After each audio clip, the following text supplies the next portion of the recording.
how you can log in into your Fortnite account. Now, let's just start. First, open up your web browser and search for Epic Games. You can directly go to epicgames.com too. Just scroll down till you find the home page right here. Now let it load. Now right here you will see different options.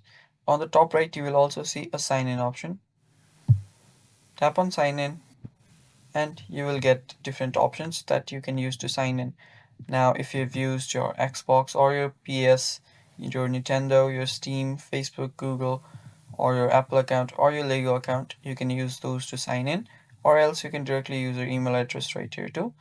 After you use your email address, just use the correct password for that email address and just tap on sign in and you'll get signed in to your Epic Games or Fortnite account.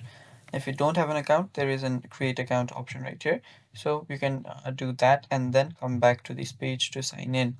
So that is pretty much it, guys. That is how you sign in into your Fortnite account. Thanks for watching. And if you're new to our channel, head down below and hit the subscribe button so you never miss out on any of our future videos.